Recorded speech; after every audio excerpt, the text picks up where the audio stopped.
জীবনে ধাপে ধাপে আমাদের শেখার কোনো শেষ নেই। অনেকেই মনে করে যে আমার বয়স বেশি বা আমার যোগ্যতা বেশি, আমার হয়তোবা সব কিছু জানা আছে, বোঝা আছে, আমি হয়তোবা সবার থেকে অনেক বেশি জ্ঞানী। কিন্তু সেটা কি আসলেই সত্যি? কারণ আমার তো মনে হয় আমাদের জানার, বোঝার আসলে কোনো শেষ নেই।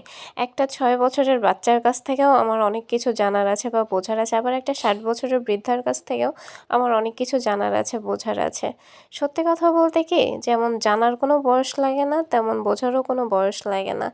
আমরা প্রতিটা ধাপে ধাপে আমরা শিক্ষা নেই, শিক্ষা অর্জন করি। কারণ একটা মানুষ সব দিক থেকেই পরিপূর্ণ হয় না। আমার এখানে একটা গ্রুপ আছে, গ্রুপটার নাম হচ্ছে ইজি রেসিপি।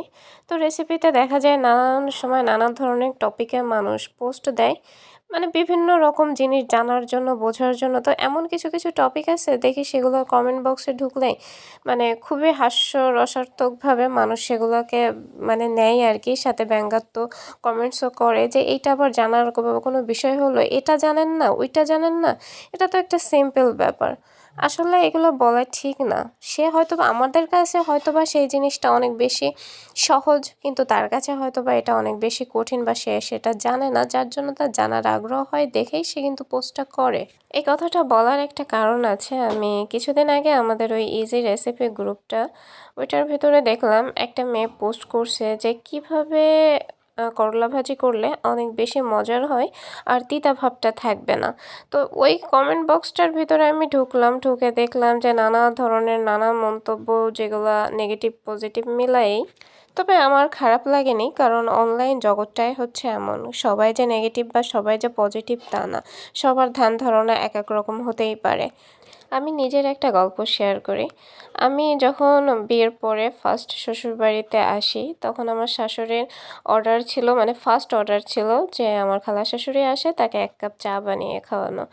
তো একটা ইন্টার পাস করা মেয়ের কাছে চা বানানোটা এখনকার যুগে আমার মনে হয় খুবই স্বাভাবিক একটা ব্যাপার, কিন্তু আমার কাছে কিন্তু ওই টাইমে খুব স্বাভাবিক ছিল না। খুব বেশি দিন আগের কথা না, ১১ বছর হয়েছে আমার বিয়ের বয়স। তো আমার এখনো স্পষ্ট মনে আছে, আমি চাটা যখন করে আমার খালা শাশুড়িকে দেই, চাটা পুরো কালো হয়ে গেছিলো।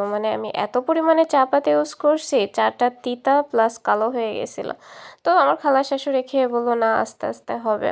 তো সেই আমি এখন মনে হয় অনেক কিছুই জানি। হ্যাঁ, জানার শেষ নাই, এটা আমি এখনও বলছি, বাট কিছু হলেও এখনও জানি। তো সবার শুরুতেই সবাই সব কিছু জেনে শুনে শুরু করে না, আস্তে আস্তে সবাই জানে। আর এই জানাটা মৃত্যুর আগ পর্যন্তই আসলে আমাদের চলতে থাকে।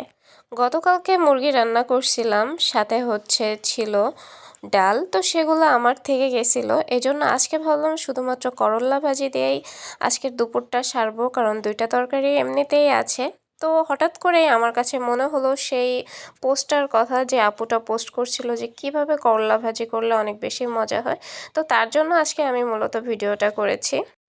করলা ভাজি করার ক্ষেত্রে সবসময় করলার যে বিচিটা আছে সেটা ফেলে দিয়ে ভাজি করার চেষ্টা করতে হবে। আর করলা আলু কোটার পরে এটা 5 মিনিট যদি লবণ দিয়ে মাখিয়ে রাখা হয়, তাহলে করলা আলুটা খুব তাড়াতাড়ি সেদ্ধ হয়ে যায়, সাথে তিতা ভাবটাও কিন্তু সম্পূর্ণ চলে যায়। আর করলা ভাজিতে আপনারা চেষ্টা করবেন খুবই অল্প পরিমাণে মরিচ দেওয়ার, তাহলে করলা ভাজিটা একদমই তিতামুক্ত আর অনেক মজার হবে। আর আমি আজকে করলা ভাজির ভিতরে একটা ডিম ফেটে দিয়েছি, আপনারা চাইলে কিন্তু আমার মতো এটাও ট্রাই করতে পারেন। আমি কিন্তু মাঝে মাঝে চিংড়ি মাছ দিয়েও করলা ভাজি করি।